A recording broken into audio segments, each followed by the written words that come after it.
Pada tanggal 14 Agustus 1945, Jepang menyerah tanpa syarat kepada sekutu. Berita tentang kekalahan tersebut sangat dirahasiakan oleh Jepang. Bahkan, semua stasiun radio disegel oleh Jepang. Tetapi, ternyata siaran tersebut tertangkap di Indonesia dan didengar oleh Sultan Syahrir.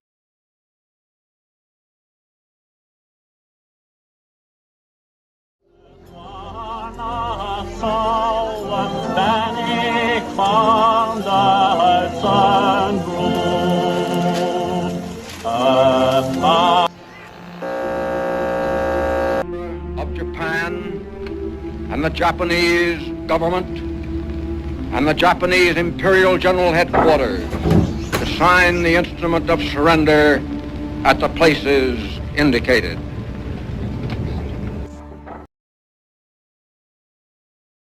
Sore hari, setelah mendengar berita kekalahan Jepang, Sultan Syahrir dan para pemuda mengadakan rapat di Jakarta. Dan kita di sini yaitu adalah menuju gerbang kemerdekaan Indonesia. Tapi Bung, Jepang masih menguasai Indonesia. Anak putra masih sering dijajah oleh mereka.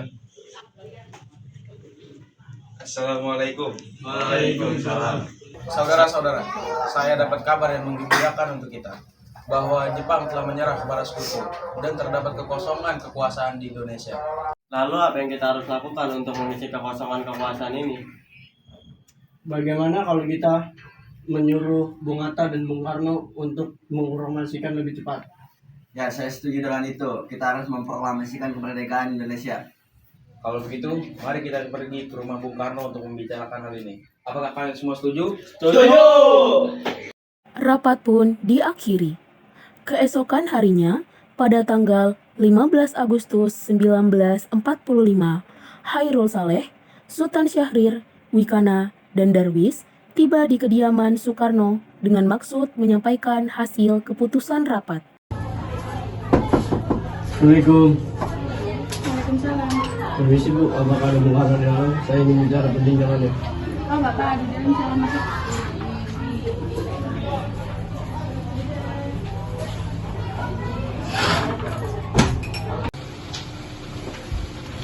Pak, ada yang datang mencari Siapa Pak? para pemuda, tapi mereka ini berbicara hal penting. Baik, saya akan teman mereka.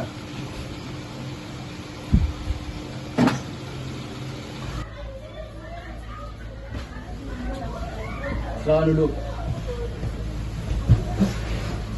Apa yang ingin kalian bicarakan? Begini Bung, kami mendengar berita bahwa Jepang telah menyerah kepada sekutu dan kami mengadakan rapat. Hasilnya agar Bung Karno dan Bung Hatta secepatnya mempersiapkan kemerdekaan. Secepatnya, mungkin saya akan berunding terlebih dahulu dengan anggota PPKI lainnya. Kami tidak bisa menunggu lama lagi untuk memproklamasikan kemerdekaan Indonesia. Apa kalian tidak memikirkan bahaya yang didapat ketika kita sepakat untuk memproklamasi Indonesia? Jepang pasti menyerang kita. Justru itu, Jepang sudah tidak lagi penguasa Indonesia. Jadi untuk apa kita menyia-nyiakan kesempatan ini? Ya sudah, nanti saya bicarakan hal ini dengan anggota PPKI lainnya. Jika Anda melakukan rapat PPKI terlebih dahulu, saya takutnya Jepang mengetahui rencana kita. Tapi PPKI satu-satunya cara untuk memerdekakan Indonesia. Tapi kami tidak ingin merdeka oleh Jepang. Baik, berikan saya waktu untuk berunding dengan para golongan tua. Baiklah kalau begitu, kami pamit undur diri. Karena masing-masing mempertahankan pendapatnya, keempat orang golongan muda tersebut berpamitan kepada Bung Karno. Mereka meninggalkan kediaman Bung Karno dengan wajah kesal. Kemudian, Soekarno meminta para golongan tua untuk datang ke kediamannya dan membicarakan permasalahan tersebut. Bagaimana ini Bung? Para pemuda menuntut agar segera memproklamasikan kemerdekaan. Tapi kita tidak boleh gegabah, Bung. Kita harus mempersiapkan kemerdekaan dengan matang agar tidak terjadi sesuatu yang tidak kita inginkan. Saya setuju. Menurut saya, yang terpenting sekarang adalah menghadapi sekutu yang hendak kembali berkuasa di negeri ini. Jika masalah kemerdekaan akan dilaksanakan dari sidang PPKI tanggal 18 Agustus mendatang. Bagaimana, Bung? Kita harus melihat masa depan dan mempersiapkan dengan matang. Kalau tidak, semua akan berantakan. Baik, Bung. Berarti kita semua sepakat Baiklah Bung, kita sepakat.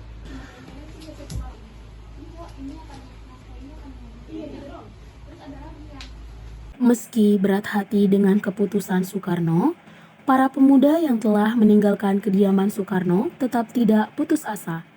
Mereka menyusun strategi bagaimana membujuk Soekarno dan Muhammad Hatta untuk memproklamasikan kemerdekaan sesegera mungkin. Akhirnya, mereka memutuskan untuk mengasingkan kedua tokoh tersebut ke Rengas Dengklok agar terhindar dari pengaruh Jepang di Jakarta. Kita tidak bisa menunggu lama lagi. Jepang sudah menyerah pada sekutu. Ini momen emas. Kita harus segera memproklamasikan kemerdekaan. Kalau kita biarkan berlarut, maka Belanda menguasai lewat tentara sekutu. Kita tidak akan bisa menunggu lama. Mereka bilang Jepang akan membantu kita nanti merdeka, tapi nanti penjajahan lagi. Gitu, kita paksa mereka keluar di Jakarta. Kita amankan Bung Karno dan Bung Hatta ke tempat yang sulit dijangkau oleh Jepang. Menculikan itu berat, tapi kalau satu-satunya cara, Kita sebut itu pengamanan, bukan kita. Terjaga mereka dari pengaruh Jepang. Kita tuntut mereka dari suara rakyat. Aku tahu tempatnya Rengas Dengklok, sebuah kota kecil di sana juga aman. Malam ini kita bergerak, kita siapkan kendaraan, kita bawa mereka berdua. Para pemuda pun menyetujui ide tersebut. Pada malam hari, Insinyur Soekarno dan Muhammad Hatta dibawa oleh sekelompok pemuda menuju Rengas Dengklok. Rombongan ini berangkat dari kediaman Soekarno yang dikawal oleh pasukan peta.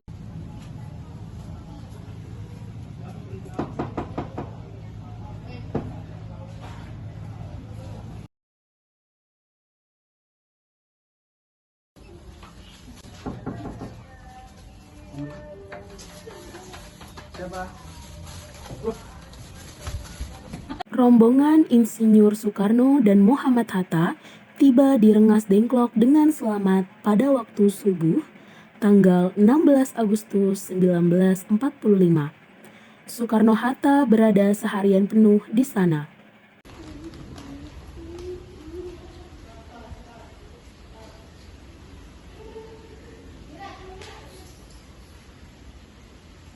Kami sudah pastikan tempat ini aman dari tentara Jepang di sekitar.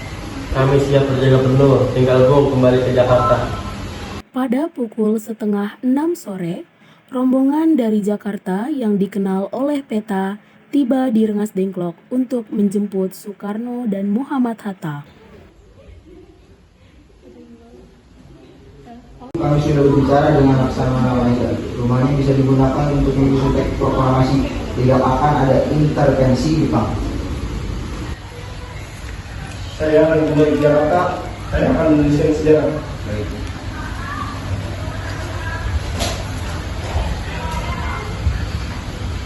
Selesailah perundingan di Rengas Dengklok. Semua anggota golongan muda maupun golongan tua kembali ke Jakarta untuk membahas lanjut rencana proklamasi kemerdekaan tanggal 17 Agustus 1945. Silakan gunakan tempat ini, tapi saya tegaskan ini murni Indonesia. Jepang tidak ingin terlibat. Baik Bung, apakah ada kertas dan pena? Ada Bung, sebentar saya ambilkan.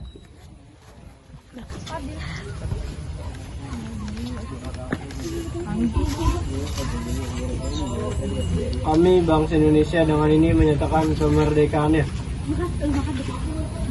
Kalimat kedua harus menyebut perpindahan kekuasaan. Dilaksanakan dengan cara seksama dengan tempo yang sesingkat-singkatnya. Tolong ketikan ini Bung. Baik Bung, saya akan ketik ini sekarang. Kita tulis 17 Agustus 1945. Bung Karno dan Bung Hatta sebagai wakil bangsa. Naskah ini akan mengubah dunia.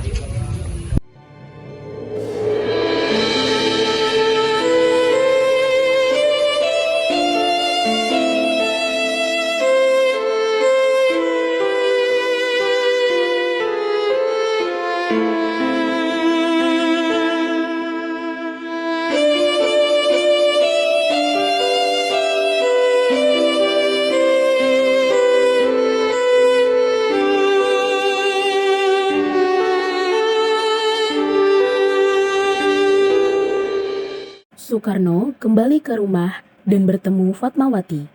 Ia memberikan kain untuk dijahit oleh Fatmawati sebagai bendera pertama Indonesia. Kain ini menjadi bendera negara kita untuk proklamasi besok. Baik, Pak.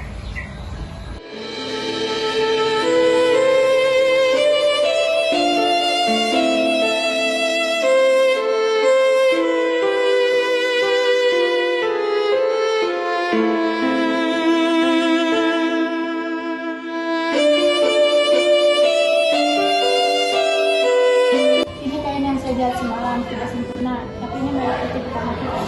Ini bukan tentang kainnya, Bun. Ini adalah simbol jiwa kita. Saya akan tuliskan.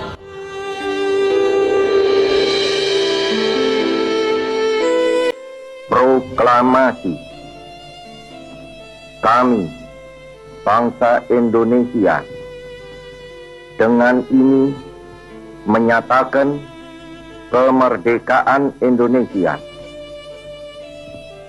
Hal-hal yang mengenai pemindahan kekuasaan dan lain-lain diselenggarakan dengan cara saksama dan dalam tempo yang sesingkat-singkatnya. Jakarta, 17 Agustus 1945, atas nama bangsa Indonesia, Soekarno, Hatta.